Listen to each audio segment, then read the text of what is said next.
আজি পবিত্ৰ মহাশিৱৰাত্ৰি। আমাৰ ঘৰৰ সমীপতে এটা শিৱ মন্দিৰ আছে, বাবা টিলা বুলি কোৱা হয়। এটা টিলাৰ ওপৰত বাবা টিলা শিৱ মন্দিৰ। আমি তিনিও আহি আছো।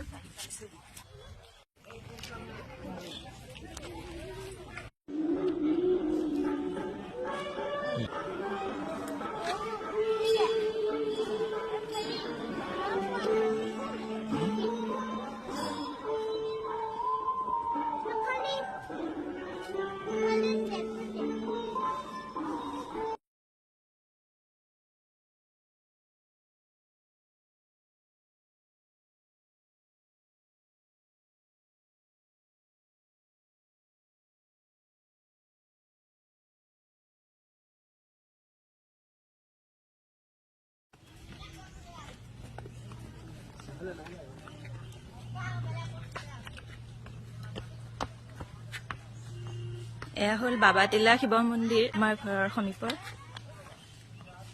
বহুত ভাল লাগিল আহি, মনটো বহুত প্ৰশান্তি অনুভৱ কৰিছোঁ। সকলোকে শিৱৰাত্ৰিৰ হিয়া ভৰা শুভেচ্ছা জনালোঁ। বাবাই সকলোৰে মংগল কৰক।